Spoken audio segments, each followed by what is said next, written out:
안녕하세요. 7명 네 번째 시간입니다. 이 시간에는 7명 중에 이제 네 번째인 감사와 다섯 번째 측정 항목인 계명준수에 대해서 설명을 드리도록 하겠습니다. 그 성부 하나님의 분체 중 하나인 7명인데 이 7명은 성도들에게서 7가지를 측정하는 아버지 하나님의 영, 아버지 하나님의 마음입니다. 삼위일체 하나님 중에서 성부 하나님의 분체 중에 하나가 바로 7명입니다.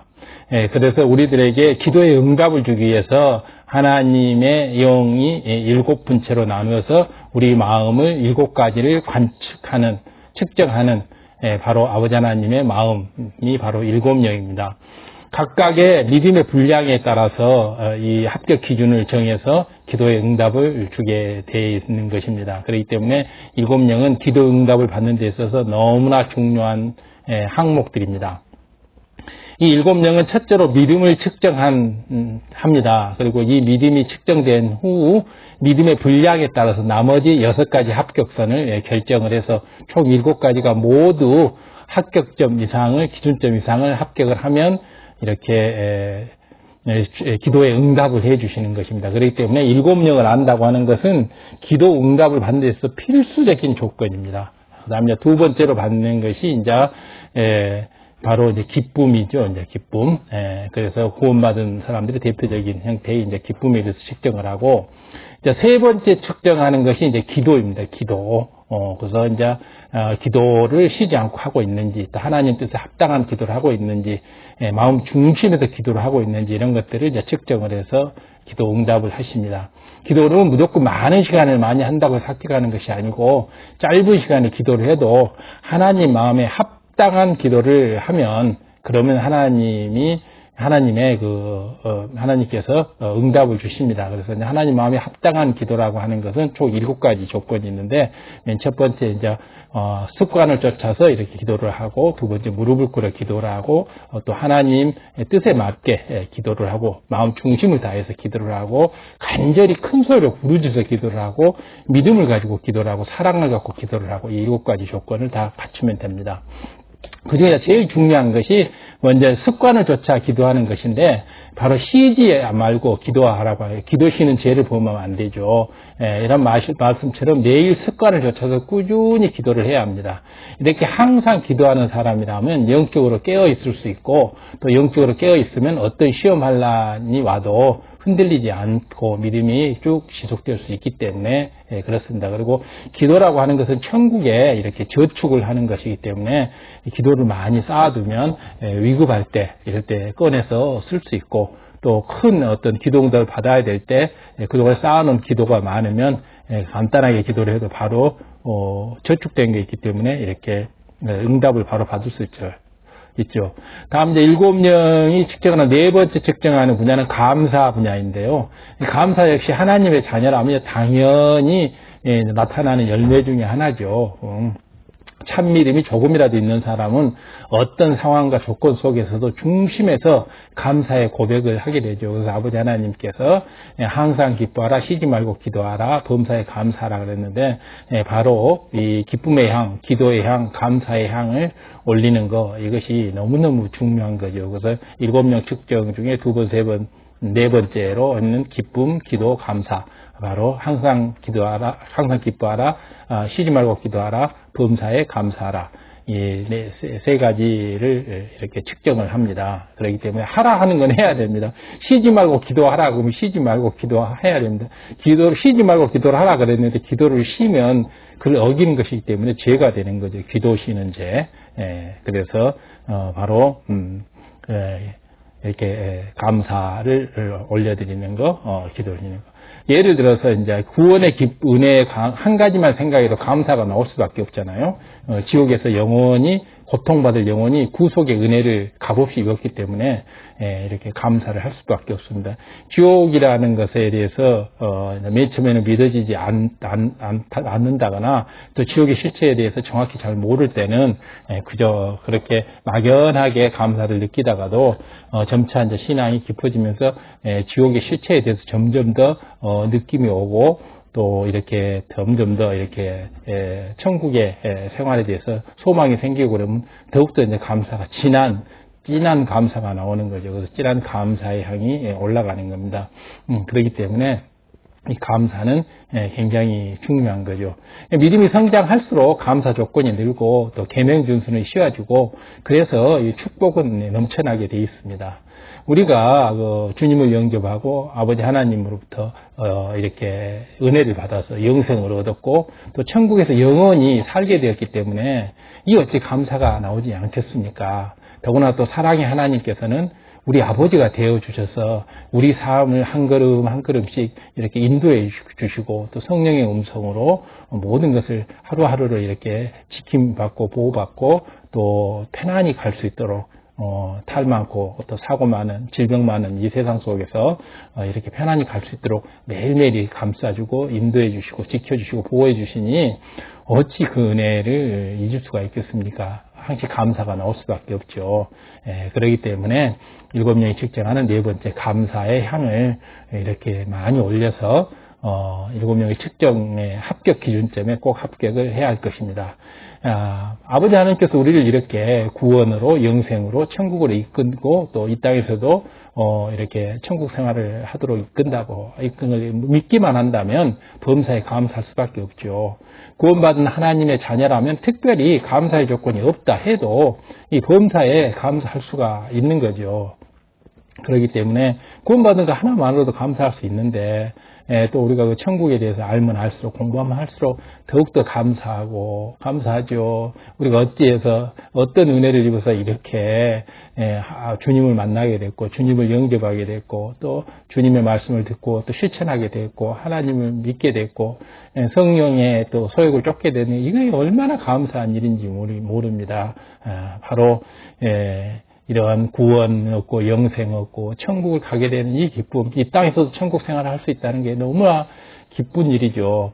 믿음이 성장하면 할수록 하나님께서 더 많은 것으로 축복해 주시기 때문에 감사의 조건이 나날이 늘어날 수밖에 없습니다. 믿음이 성장할수록 감사의 조건이 늘어나고 계명 준수는 쉬워지고 축복은 늘어나고 너무 좋지 않습니까? 하루에도 감사의 조건이 넘쳐나고 또 사건 사고 많은 세상에서 우리를 지켜주심으로 감사할 수밖에 없고 차를 타고 다녀도 염려 근심 걱정이 없으니 감사하고 또 악한 세력들을 지켜주시니 또 감사하고 이렇게 감사 조건은 얼마든지 이렇게 넘칩니다. 그렇기 때문에 우리가 7명의 측정 항목의 네 번째인 감사, 이 감사의 항목은 우리가 쉽게 우리가 조금만 노력하면 쉽게 합격점을 받을 수가 있습니다. 그래서 첫 번째 믿음이 제일 중요하고 제일 어려운 항목이고, 다음에 두 번째 이제 기쁨, 세 번째 기도, 네 번째 감사. 이 항목들 다 우리가 쉽게 통과할 수 있는 것들이잖아요. 어쨌든 기도의 응답을 받기 위해서는 이 7개 항목 모두가 이 낙제 점수가 없어야 됩니다. 모두가 합격 기준점을 모두가 통과해서 통과해야지만이 이렇게 기도의 응답을 받을 수가 있죠. 그 7개 중에 어느 하나라도 점수 미달이면 기도의 응답이 오지가 않기 때문에 이 7명은 항상 우리가 마음속에 새기면서 매일 점검을 해봐야 됩니다. 오늘 내가 감사는 어느 정도 했는지, 계명 준수는 잘하고 있는지, 기쁨은 얼마나 더 향을 올렸는지, 기도는 얼마나 했는지. 요한일서 5장 18절 너무나 유명한 말이죠. 요한일서 5장 18절 518 요한일서 518 하나님께로서 난 자마다 범죄치 아니하는 줄을 우리가 아노라. 하나님께서 나신 자가 저를 지키심에 악한 자가 저를 만지지도 못하느니라. 너무 감사한 일이죠. 이 세상에는 무수한 종류의 질병이 있고 또 사건 사고가 엄청나게 많죠. 위험 요소들이 많고. 그러나 하나님께서 이렇게 지켜주시니까 사건 사고도 안 걸리고 그 무수히 많은 종류의 그 불치난 질병들, 고약한 병들에서도 그 중에 몇 개라도 걸릴 수가 있는데 우리는 그런 거 하나 안 걸리고 이렇게 지킴 받으니 너무나 감사하죠. 바로 하나님께서 나신 자가 저를 지키심에 악한 자가 저를 만지지도 못하는, 우리를 만지지도 못하는 겁니다.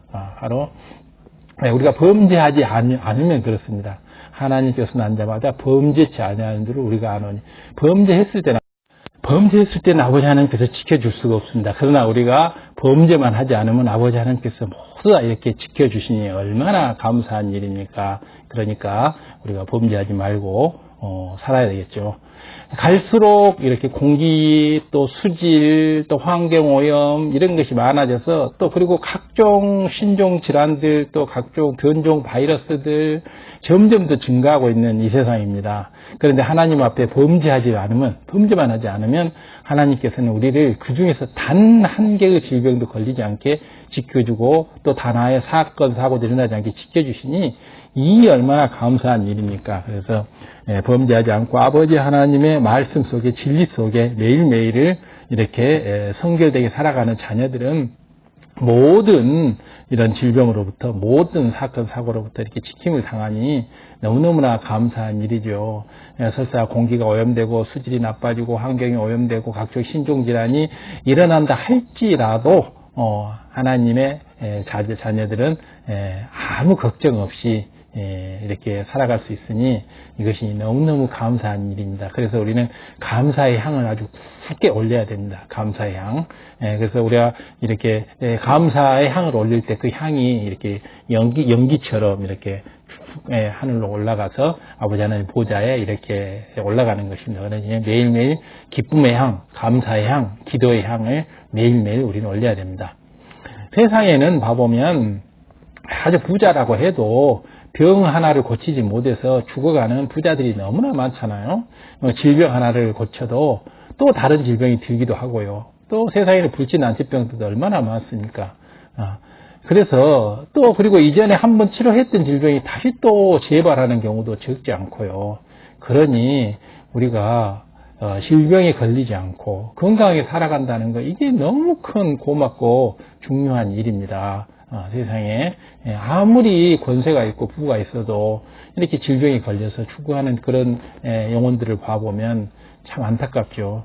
그래서 영계의 법칙에서 봐보면 이 질병이라고 하는 건 죄에 의해서 질병이 오는 것이기 때문에 결국은 그 죄의 문제를 해결하지 않으면 이 질병이 해결이 안 되는 겁니다. 영적으로 봤을 때. 그래서 우리 성경에도 봐보면 환자에게 내 죄가 사해졌느니라. 그러니까 바로 이렇게 질병이 나와서 바로 이렇게 나왔는 걸 보지 않습니까?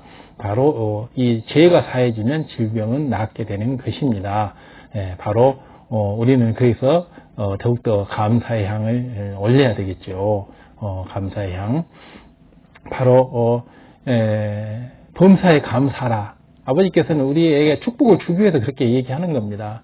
그런데 하나님의 말씀대로 사는 성도들은 질병에 걸릴 염려 걱정이 없는 것만으로도 얼마나 감사한 일입니까? 혹여 또 어떤 질병이 틈탔다 해도 하나님께 치료받을 수 있는 길을 우리는 알고 있잖아요. 아버지 하나님께 진심으로 매달려서 회개하고 내가 뭘 잘못했냐를 되돌아보고 회개하고 또 다시는 또 이렇게 범죄를 하지 않겠다고 또 눈물 콧물 흘려서 회개하면서 아버지 하나님께 매달리면 아버지 하나님께서 또 치료를 해주시잖아요. 그렇기 때문에 어떠한 질병이 온다 할지라도 우리는 이 질병을 치료받을 수 있는 길을 알고 있기 때문에 두렵지가 않죠. 또 아예 우리가 또 질병이 안 걸리는 게 더 중요한 것이고요. 또 질병이 틈탔다 해도 우리는 치료받을 수 있는 길을 알고 있기 때문에 너무 행복한 겁니다. 이런 것이 얼마나 좋아요. 정말 몸이 건강할 수 있다는 거. 그리고 몸 건강뿐만 아니라 아버지 하나님께서는 반드시 이렇게 물질의 축복도 주시잖아요. 물질 축복을 주시는데 아버지께서는 들어가도 복, 나가도 복, 꾸어줄 줄 좀 꾸지 않게 하는 축복을 주신다 했잖아요. 바로 구제도 베풀 수 있도록 넉넉히 주신다 했잖아요. 그렇기 때문에 너무 행복한 거지 않습니까? 감사가 나올 수밖에 없죠. 어떤 불치병과 난치병도 치료할 수 있는 하나님의 권능이 있다는 것을 우리는 알고 있죠. 그래서 크리스찬으로서 조금만 신앙심을 갖고 이렇게 하나님 말씀을 묵상하다 보면 하나님의 큰 권능을 성경 곳곳에서 우리가 알 수 있고 또 우리 형제 자매들의 간증을 통해서 하나님의 권능을 무수히 보지 않습니까? 우리 성도님들은 비싼 병원비를 들이지 않아도 믿음으로 기도를 받으면 또 치료를 받을 수 있잖아요. 그렇기 때문에 너무 행복한 거죠. 너무너무 정말 저도 이제 크리스찬이 된 지가 10여 년 이렇게 훌쩍 지나고 있는데 너무너무 행복하고 좋습니다. 그래서 염려 근심 걱정이 전혀 없고 오로지 이렇게 감사만 나오고 너무 좋아요. 예, 우리가 바로 이런 감사의 향을 듬뿍 올릴 때 아버지 하나님께서는 네 번째 항목 합격하고 합격 기준을 주시기 때문에 합격 선언을 받으면 우리는 이제 이렇게 기도의 응답을 받게 되는 거죠. 이제 아버지 하나님께서 주신 축복이 어떻게 질병의 치료뿐이겠습니까? 질병을 막아주고 질병을 치료해주는 것뿐만이 아니고 아버지 하나님께서는 인생의 각종 문제들, 얽히고 설킨 것들, 또 사업의 각종 문제들, 뭐 또 계약의 문제들, 이런 것들, 사업 실적의 문제들, 가족의 문제들, 뭐 부부간의 갈등, 이혼, 자녀 문제, 이런 모든 것들도 해결을 해 주십니다. 그리고 축복을 주시죠.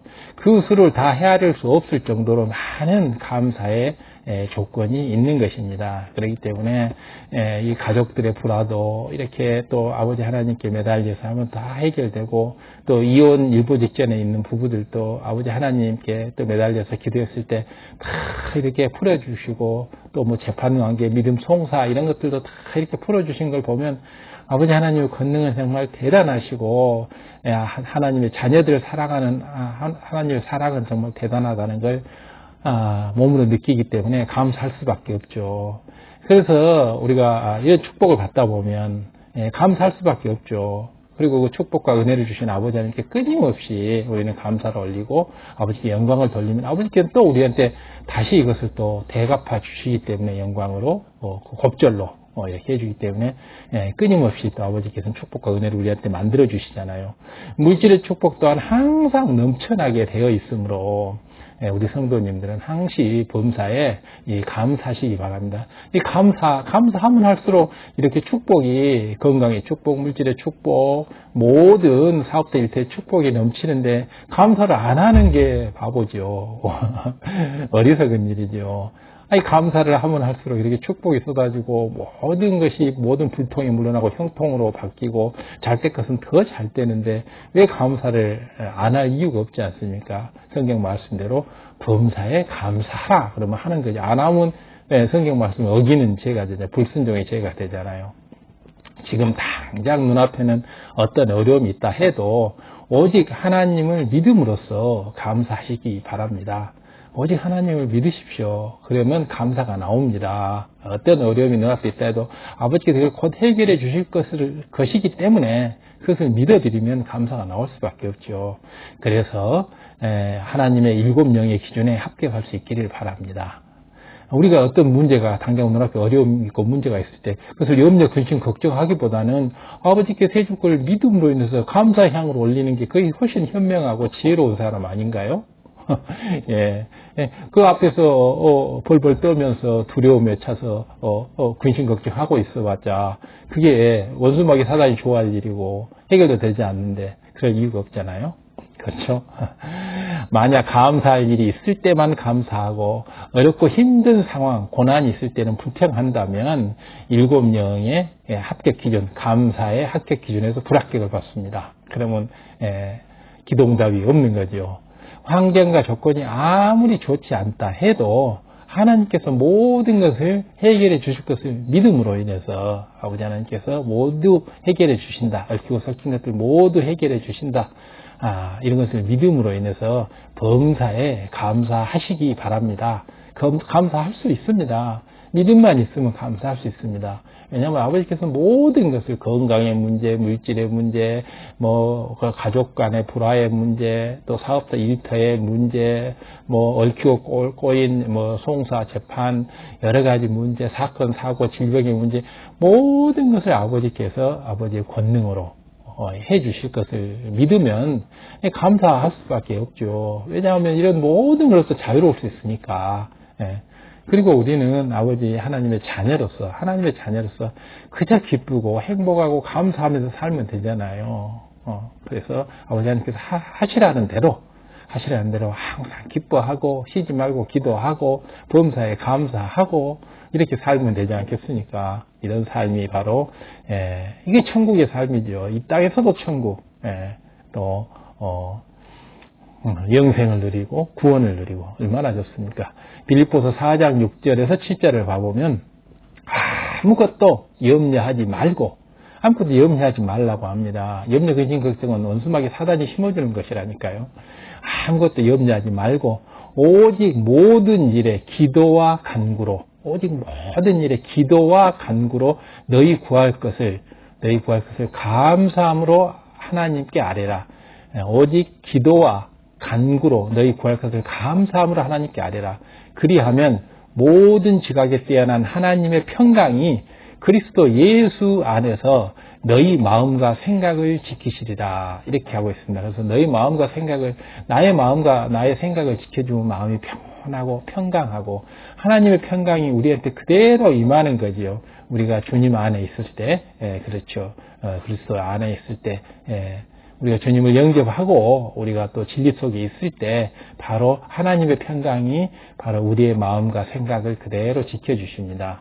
그렇기 때문에 아무 염려, 근심, 걱정하지 말고 낙담, 체념하지 말고 우울해하지 말고 부정적인 생각하지 말고 모든 일에 기도와 간구로 구할 것을 감사함으로 구하고 기쁨으로 구하고 긍정하고 초긍정하고 믿음으로 구하고 이렇게 하는 것이 너무너무 중요한 일입니다. 기도 응답받는 비결이지 않습니까? 이런 것이. 그렇기 때문에 이렇게 하다 보면 감사 조건이 하나님 늘어날 수밖에 없습니다. 믿음이 성장할 수밖에 없고요. 그러면 하나님께서 그러한 믿음의 행함을 기쁘게 여기시고 아버지 하나님께서 기뻐하시면 이미 응답을 받은 거죠. 모든 일에 합력을 해서 선을 이루어 주실 것입니다. 아버지 하나님께서 로마서 8장 28절을 보겠습니다. 로마서 8장 28절 우리가 알거니와 하나님을 사랑하는 자 곧 그 뜻대로 부르심을 입은 자들에게는 모든 것이 합력하여 선을 이루니라. 모든 것이 합력하여 선을 이룬다. 모든 것이 합력하여 선을 이룬다. 악을 이룬다가 아니라 선을 이룬다. 바로 어떤 사람에게 이런 축복이 나타나느냐. 모든 것이 합력하여 선을 이루는 모든 것이 합력해서 안 될 것도 되고 될 것은 더 잘 때는 이런 선이 축복이 어떻게 나타나냐 그러면 곧 하나님의 뜻대로 사는 자, 하나님을 사랑하는 자, 곧 그 뜻대로 부르심을 입은 자, 바로 하나님 말씀대로 사는 자, 하나님을 사랑하는 자, 이런 자에게는 모든 것이 합력해서 선을 이룬다라고 하는 로마서 8장 28절, 너무도 유명한 말이죠. 로마서 8장 28절. 하나님을 기쁘시게 하는 자, 곧 하나님을 사랑하는 자, 곧 하나님의 뜻대로, 하나님의 뜻에 따라서 하는 우리 하나님의 아들들, 이런 사람들을 위해서는 아버지 하나님께서는 모든 것이 합력하여 선을 이루게 해주신다. 대단한 축복을 주신다. 이런 말입니다. 그렇기 때문에 바로 하나님 뜻대로 사는 사람들, 아버지 하나님을 사랑하는 사람들에게 내리는 이런 축복이 크다는 걸 말씀드리고 있습니다. 자, 이제 7명의 5번째 측정 항목인 계명 준수에 대해서 말씀드리도록 하겠습니다.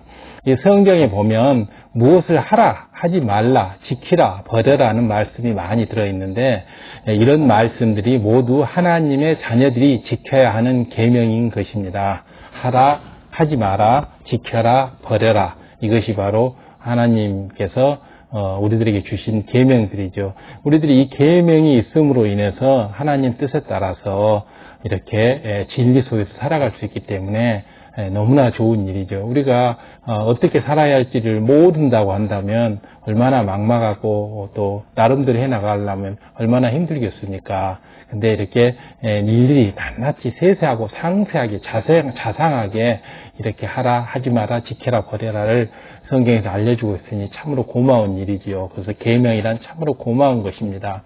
하나님께서는 이처럼 수많은 계명들을 10가지로 또 요약을 해 주셨습니다. 그것만은 꼭 지키라고 명령을 하셨죠. 그것이 바로 십계명이죠.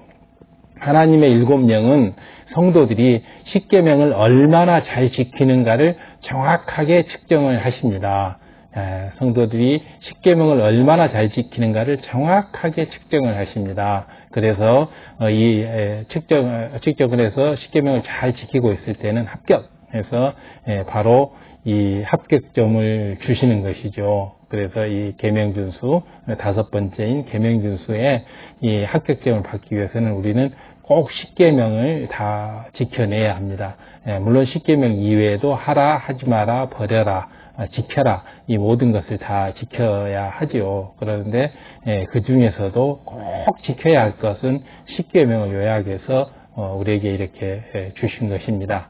그렇기 때문에 바로 이런 것들을 마음에 새겨서 이런 계명 하나하나를 잘 지켜나가는 것이 바로 아버지 하나님을 사랑하는 증거가 되는 것입니다.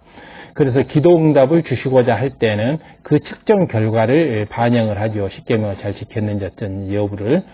평소에 계명을 잘 지킨 성도에게는 기도의 응답과 축복을 바로바로 주십니다. 반대로 평소에 계명대로 살지 않는 성도들에게는 기도의 응답을 주실 수가 없습니다. 공의에 따라서 아무리 주시고 싶어도 공의에 따라서 줄 수가 없죠. 그렇기 때문에 이 사랑의 법칙과 공의의 법칙이 있지 않습니까? 그렇기 때문에 바로 이 십계명을 잘 지키는 성도들에게는 기도의 응답과 축복을 바로바로 주시지만은 십계명대로 살지 못한 사람들에게는 응답을 주실 수가 없는 것입니다. 그렇기 때문에 우리는 반드시 이 계명 준수를 통해서 이 7명의 다섯 번째 측정 결과에 합격점을 받아야 합니다. 7개의 측정 결과 모두가 합격이 돼야지만이 우리가 기도응답을 받는 거죠. 바로 이 계명을 지킨다는 것은 이렇게 믿음이 성장할수록 더욱더 계명 준수가 이렇게 쉬워지게 되고 그럼으로써 축복을 더 넘치게 되는 것입니다. 이처럼 계명을 잘 지키는가가 왜 기도응답의 조건에 들어갈 수 있을까요? 하나님께 응답과 축복을 받는다는 것은 하나님의 사랑을 받는다는 뜻이 됩니다. 하나님의 사랑을 받는다. 즉 기도의 응답과 축복을 받는다고 하는 것은 하나님의 사랑을 받는다라는 뜻이 됩니다. 하나님의 사랑을 받는다 이렇게 했을 때는 바로 응답과 축복을 받는다 같은 동일한 말입니다. 그래서 바로 우리는 하나님의 사랑을 받으면 기도의 응답과 축복을 받죠. 사랑을 받는다고 하는 것은 또 다른 말로 하나님을 기쁘게 해드리는 겁니다. 하나님의 기쁘게. 우리가 바로 이렇게 계명을 준수하는 것, 하나님을 사랑하는 가장 명확한 증거가 되는 것입니다. 자, 그런데 우리 아버지 하나님께서는 모든 것을 공의 가운데 역사하시기 때문에 아무에게나 응답과 축복을 주시지는 않습니다. 공의 가운데 사랑받을 만한 사람이어야 하나님께서도 사랑을 주실 수가 있습니다. 사랑을 줄 수 있는 공의가 있어야지 사랑을 주실 거 아닙니까? 사랑을 받을 수 있는 공의를 아버지 하나님을 기쁘게 하지도 않고 아버지 하나님을 사랑하지도 않는 범죄하고 원수마귀 사단의 자녀로서 행동하는 사단의 자녀에게, 마귀의 자녀에게 아버지 하나님께서 축복을 주실 수는 없지 않습니까? 그것은 공의의 법칙에 맞지가 않지요. 영계의 공의의 법칙에. 그렇기 때문에 공의 가운데, 공의의 법칙 가운데 사랑받을 만한 사람이어야지 하나님께서 사랑을 주십니다. 하나님의 사랑을 받으면 바로 응답과 축복을 받게 되는 거죠. 하나님을 기쁘시게 하는 것, 하나님의 사랑을 받는 것, 이렇게 됐을 때 기도와 응답을 받게 되는 것입니다. 이러한 모든 것들은 하나님께서 정해놓으신 공의 가운데서 이루어지는 것입니다. 바로 하나님을 사랑하는 가장 명확한 증거가 계명준수이고 또 하나님께서는 나를 사랑하면 나의 계명을 지키리라 이렇게 하고 있습니다. 잠언 8장 17절을 보면 나를 사랑하는 자들이 나의 사랑을 입으며 나를 간절히 찾는 자가 나를 만날 것이니라고 말씀하셨기 때문입니다.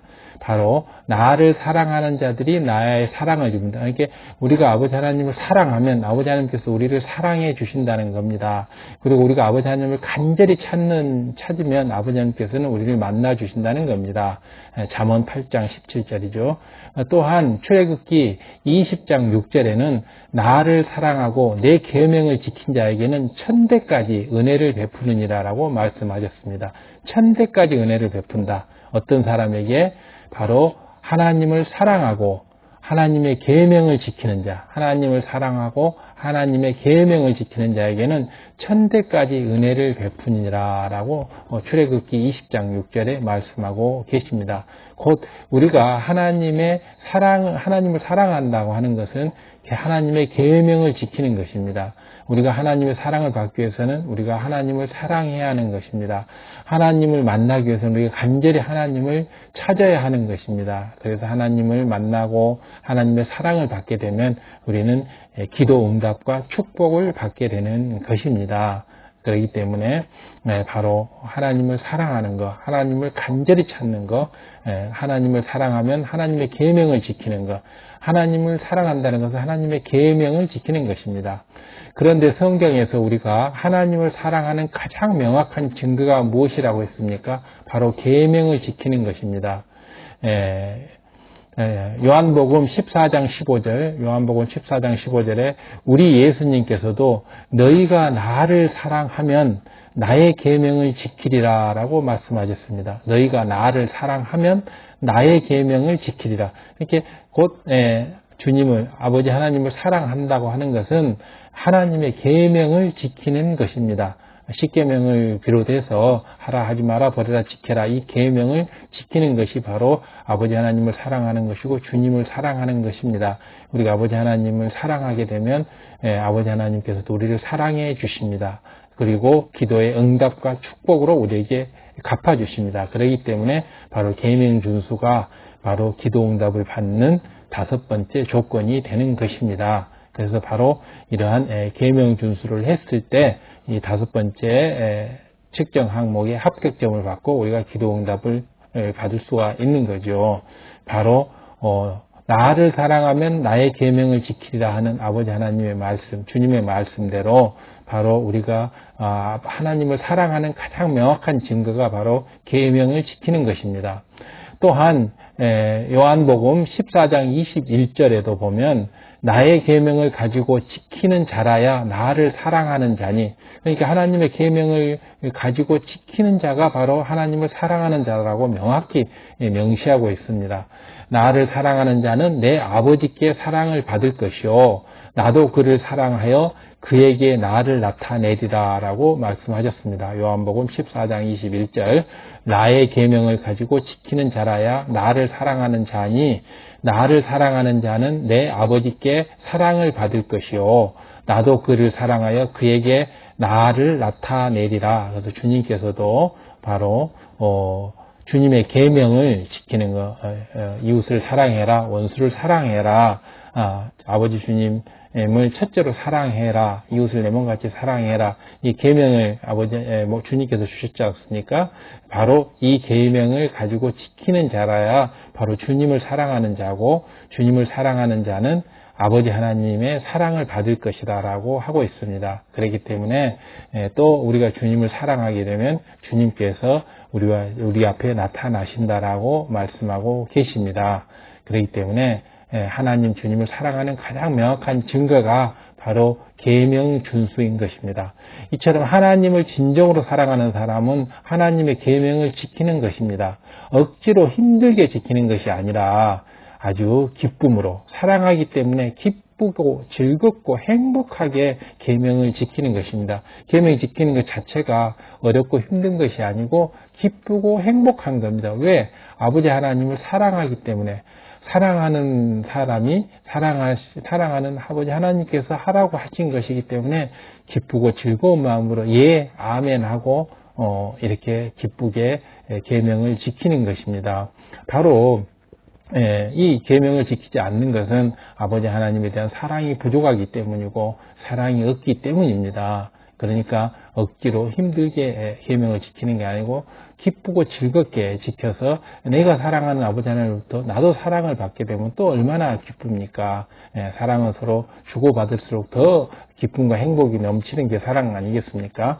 그래서 바로 계명을 지키는 것이 아버지 하나님을 사랑하는 것이고 아버지 하나님을 사랑하게 되면 아버지 하나님께서도 우리를 사랑해 주신다 하는 것입니다. 그렇기 때문에 이 계명 준수가 7명의 5번째 측정 항목으로 되어 있는 것입니다. 이처럼 믿음이 어린 성도들은 그 모습 그대로 믿음으로 인정해 주십니다. 또한 계명을 지키지 못할 때가 있다 할지라도 다시 하나님의 말씀대로 살려고 노력한다면 그 노력한 그 자체가 아버지 하나님께서 보시기에 그 모습이 사랑스럽게 여겨지시기 때문에 사랑스러우니까 아버지 하나님께서 기뻐하시고 또 우리를 사랑해 주십니다. 우리를 사랑해 준다고 하는 것은 기도의 응답과 축복을 주신다는 뜻이죠. 그러니까 아직 신앙이 아직 어린 성도들은 계명을 지키지 못할 때가 간혹 있다 할지라도 아버지 하나님 말씀대로 살려고 노력을 한다면 하라는 건 하고 하지 말라는 건 안 하고 버리라는 건 버리고 지키라는 건 지키려고 노력을 한다면 그 노력하는 모습 자체만을 가지고도 아버지 하나님께서는 사랑스럽게 여기신다는 거죠. 그러나 신앙의 연륜이 10년, 20년, 30년 된 사람이 초신자처럼 이렇게 행동하면 그것은 안 될 일이죠. 바로 신앙의 연륜이 높은 사람은 반드시 계명 준수를 해야 합니다. 믿음이 성장할수록 계명 준수는 쉬워지고 계명 준수가 쉬워질수록 축복은 넘쳐나게 돼 있는 것입니다. 그러나 신앙의 연수가 오래되어서 벌써 장성한 아비의 믿음이 되어야 할 사람이 여전히 이런 초신자와 같은 이런 모습이면 절대 안 됩니다. 이건 구원과도 문제가 있는 것입니다. 신앙생활의 연수가 더해질수록 계명도 더 온전히 지켜야 하고 더 쉽고 재밌고 즐겁게 지켜야 하고 감사도 더 많이 올려야 하는 것입니다. 아버지 하나님께서 그동안에 우리에게 사랑을 주고 또 은혜를 준 그 횟수가 얼만데 그것을 다 잊어버리고 망각해버리면 그것은 안 될 일이죠. 더욱더 신앙의 연수가 높을수록 직분이 높을수록 사명 감당을 더 잘해야 되고 계명 준수 더 잘 지켜야 되고 감사도 더 많이 올려드려야 하는 것입니다.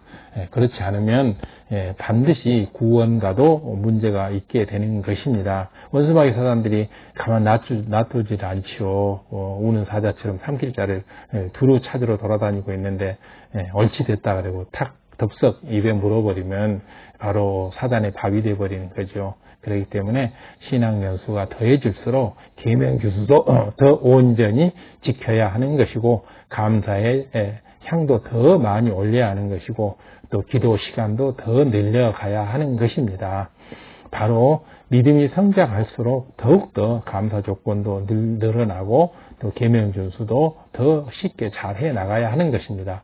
계명에 명시된 바대로 행할 뿐만 아니고 더 깊이 있는 행함으로 온전해져야지만이 신앙의 연수가 깊어진 사람들의 모습이죠. 이것이 더 깊은 행함이란 무엇이냐 하면 예를 들어서 10계명 중에 9번째가 무엇입니까?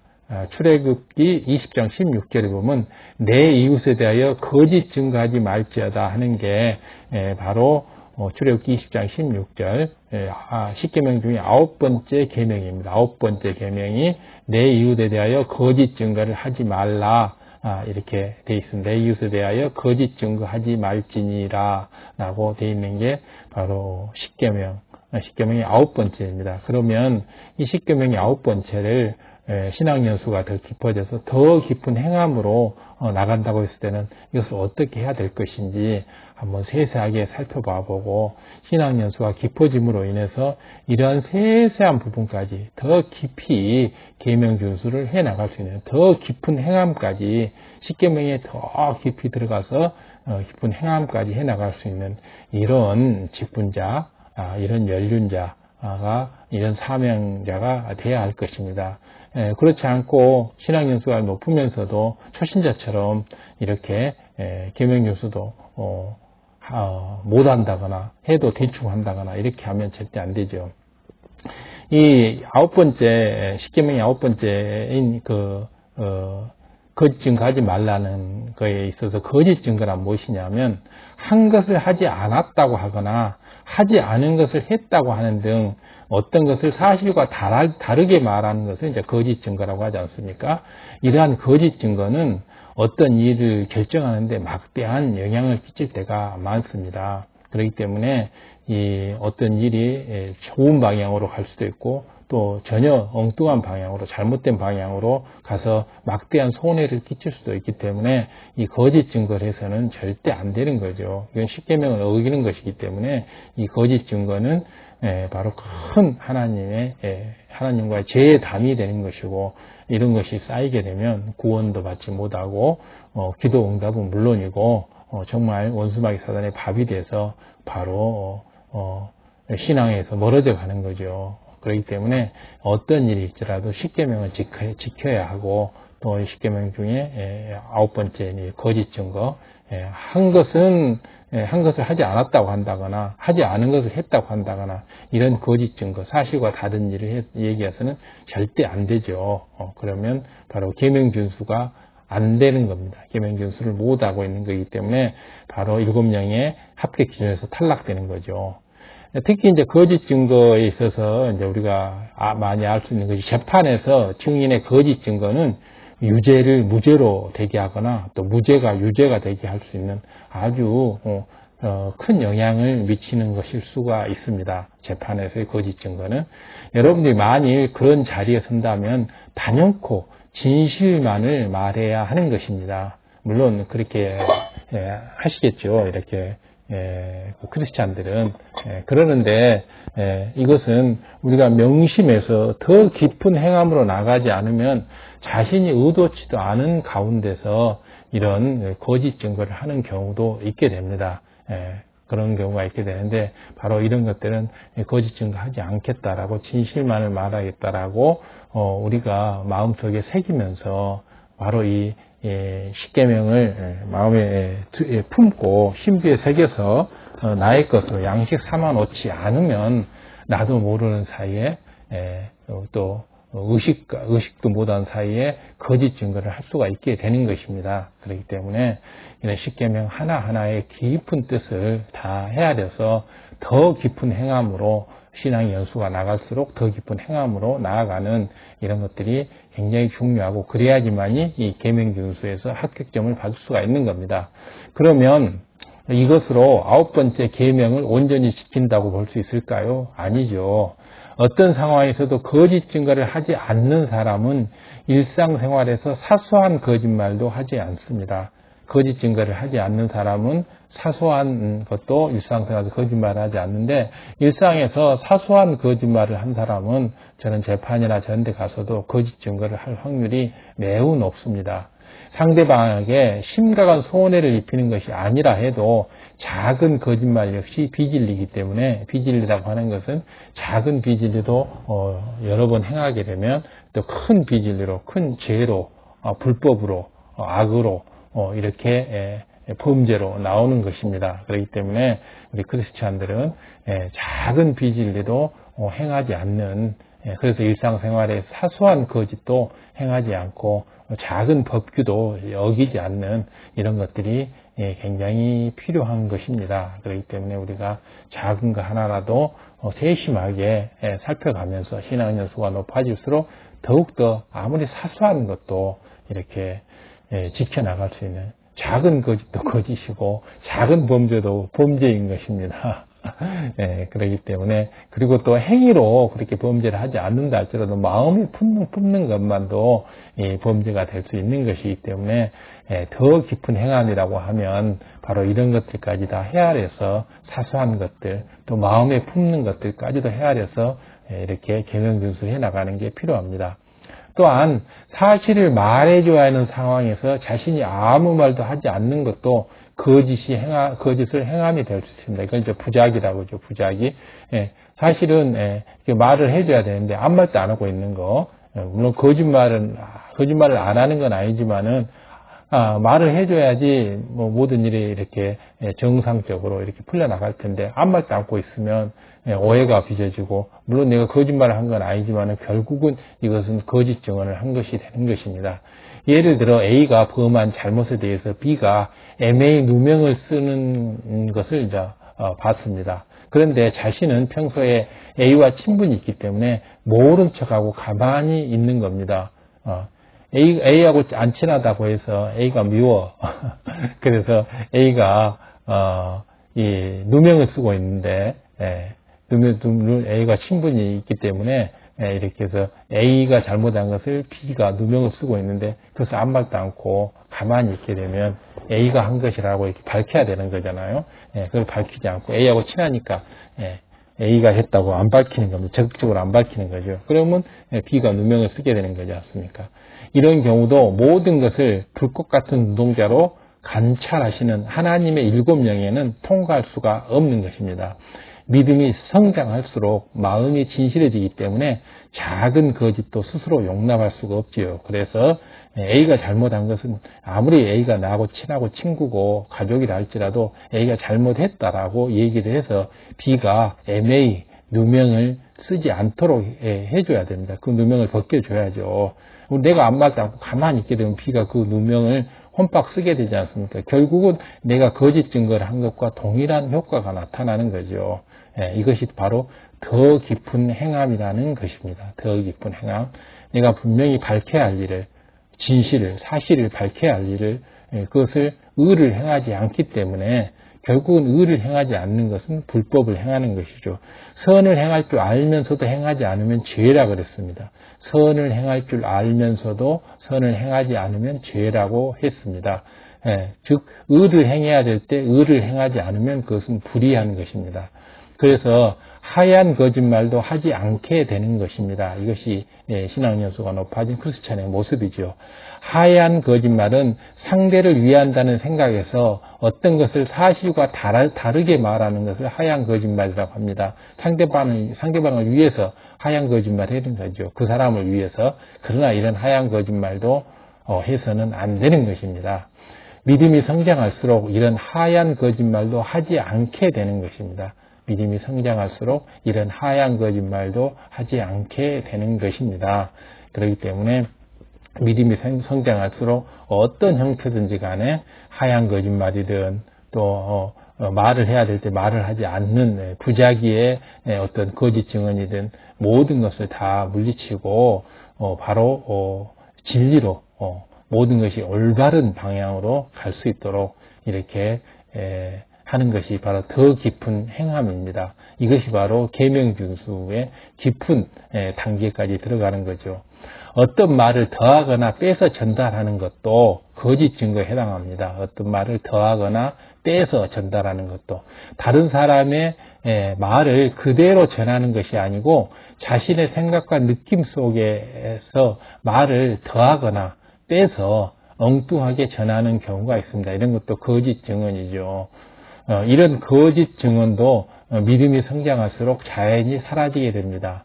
믿음이 성장할수록 육신의 생각이 사라지고 자기적인 느낌도 벗어지기 때문입니다. 그렇기 때문에 이런 거짓 증거도 믿음이 성장할수록 자연히 사라지게 되니까 결국은 믿음이 성장할수록 계명준수가 쉬워지는 거죠.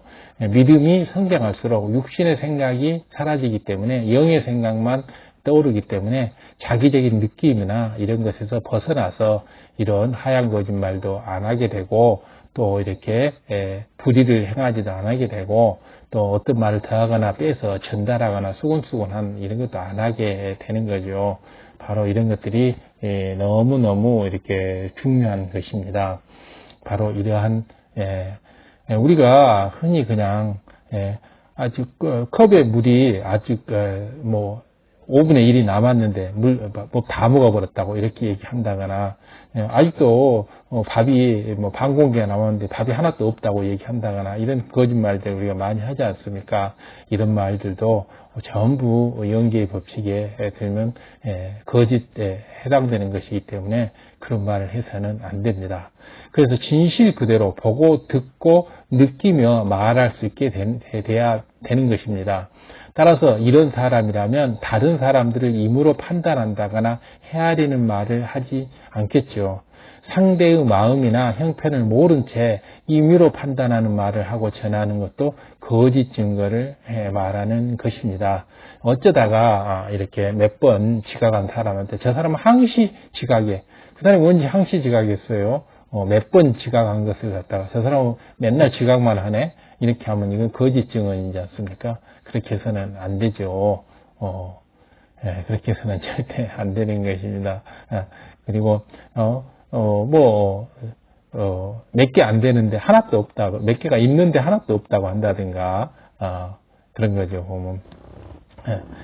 이런 거짓말들 다, 이렇게 다 벗어나야 됩니다. 그래서 임의로 또 판단해서 또 헤아려서 이렇게 말을 하지 않는 거, 이런 것이 전부 계명준수에 해당되는 것이기 때문에 이 계명준수는 굉장히 크고 넓은 개념이고 또 깊이까지 들어가게 되면 더 깊은 행함까지 하게 되면 굉장히 광범위한 이런 개념입니다. 그렇기 때문에 이런 계명준수 굉장히 7명의 직장에서 중요한 부분이기 때문에 이런 깊이까지 잘 헤아려서 거짓을 말하지 않도록 이렇게 하면 좋겠습니다.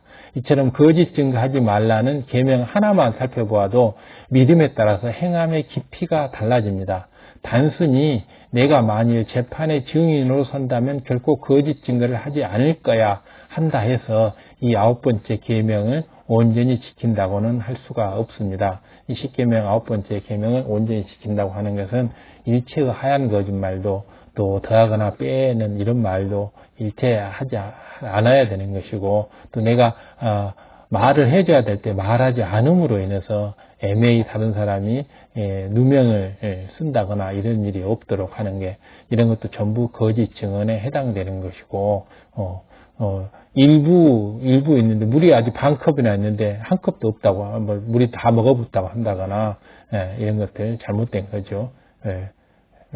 그래서 이런 것들 또 뭐 지각 몇 번 했는데 항시 맨날 지각한다 이런 얘기나 이런 것들 전부 9번째 계명 거짓 증거에 해당되는 것이기 때문에 이 계명 준수를 더 깊이 심도 있게 해나갈 수 있도록 불같이 기도해서 이런 사소한 잘못도 다 빼내버려야 할 것입니다. 믿음의 분량에 따라서 반드시 그 행함의 깊이도 달라져야 하는 것입니다. 다른 계명들도 마찬가지입니다. 이번 기회에 다시 한번 양식 삼아서 자신의 신앙 연수에 맞게 믿음은 성장을 하고 있는지 10계명은 얼마나 온전히 지키고 있는지를 한번 점검해 보시기 바랍니다. 그래서 이것을 점검해서 우리가 그동안에 잘못되어 있던 이런 습관이나 구습을 벗어버릴 수 있다면 그리고 나의 잘못을 벗어날 수 있고 나를 발견해서 나를 변화시킬 수 있다면 큰 축복이죠. 바로 나를 변화시킬 수 있는 것, 나를 발견할 수 있는 것, 이건 정말 큰 축복입니다. 그래서 일신, 우일신, 매일매일 새로워지는 이러한 신앙 생활을 해나가는 것이 바로 너무 중요하고 또 이렇게 믿음이 성장할수록 아버지 하나님께서는 기뻐하시며 믿음의 분량이 이제 장성해지면 믿음의 1단계, 2단계, 3단계, 4단계, 5단계까지 쭉 이렇게 성장해 가면 이렇게 3단계 중반을 넘어서면 이제 반석이 되는 거고 4단계는 영의 사람 또 이렇게 5단계에서는 온영의 사람이 돼서 아버지의 사랑을 충분히 받고 기도하는 것마다 모두 응답을 받을 수 있는 이런 사람이 우리가 되어갈 수 있는 것입니다. 그렇기 때문에 이런 계명 준수는 너무 중요하고 또 이러한 것에 대해서 또 감사를 올리는 것도 굉장히 중요합니다. 10계명을 온전히 지킨다면 얼마나 더 큰 축복과 응답을 주시겠습니까? 개인의 축복뿐만 아니라 교회적인 기도 제목들도 응답을 지체 없이 주실 것입니다. 신명기 30장 11절을 봐보면 신명기 30장 11절 내가 오늘날 내게 명한 이 명령은 내가 어려운 것도 아니고 먼 것도 아니다. 아버지 하나님께서 우리에게 지키라고 명령한 것은 그것이 결코 먼 것이 아니고 어려운 것도 아닙니다. 쉬운 것들입니다. 우리가 아버지 하나님을 사랑하기만 한다면 즐겁고 기쁘고 행복하게 쉽게 지킬 수 있는 계명들입니다. 그러나 아버지 하나님을 사랑하지 않는다고 했을 때는 그 계명 지키는 게 부담스럽고 어렵게 느껴질 수 있고 또 멀게만 느껴질 수도 있습니다. 그리고 또 본의 아니게 또 계명 준수를 하지 못하고 또 거짓 증거를 한다거나 이런 식으로 할 수도 있는 것입니다. 그렇기 때문에 무엇보다도 아버지 하나님을 사랑하는 것, 아버지 하나님을 사랑하면 바로 계명을 지킬 수가 있는 것입니다. 신명기 11장 18절에서 20절을 봐보면 이러므로 너희는 나의 이 말을 너희 마음과 뜻에 두고 아버지 하나님의 그 말, 계명을 아버지 하나님의 말씀을 진리의 말씀, 그 계명을 너희 마음과 뜻에 두고 또 그것으로 너희 손목에 메어서 기호로 삼고 너희 미간에 붙여 표를 삼으며 또 그것을 너희 자녀에게 가르치며 집에 앉았을 때든지 길을 행할 때든지 누웠을 때든지 일어날 때든지 이 말씀을 강론하고 가르치고 또 내 집 문설주와 바깥 문내 기록해라. 이렇게까지 해서 바로 이렇게 기록해서 계명준수를 하라고 아버지 하나님께서는 말씀하고 계십니다. 신명기 11장 18절에서 20절, 신명기 11장 18절에서 20절에 나오는 말씀입니다. 아버지 하나님의 이 말씀을 너의 마음과 뜻에 두고 또 그것을 너의 손목에 매서 기호를 삼고 미간에 붙여서 표를 삼고 또 집 문설주와 바깥쪽 문에 기록을 하고 또 이것을 갖다가 앉으나 서나 앉을 때나 집에 앉을 때나 설 때나 또 길거리를 걸어갈 때나 항시 머릿속에 염두에 두고 계명을 잘 지키라고 하는 아버지 하나님의 이 당부의 말씀입니다. 이만큼 계명 준수가 굉장히 중요한 것이고 이런 계명을 잘 지킨다고 하는 것은 아버지 하나님을 사랑한다는 명확한 증거가 되기 때문에 아버지 하나님을 사랑한다고 하는 것은 이런 계명을 하나하나를 잘 지키고 단순한 행함이 아니고 더 깊은 행함까지 해 나가는 것, 이것이 바로 아버지 하나님을 더 깊게 사랑하는 것이고 더 깊은 사랑을 받을 수 있는 요체가 되는 것이기 때문에 이 계명 준수는 너무나 중요한 것입니다. 자, 여기까지 해서 7명의 측정 항목 4번째 감사와 5번째 계명 준수에 대해서 쭉 살펴봤습니다. 자, 이 말씀을 마음에 새기고 꼭 실천해서 기도 응답을 꼭 받으시길 바라고 구독, 좋아요, 알람 설정, 공유 부탁드립니다. 감사합니다.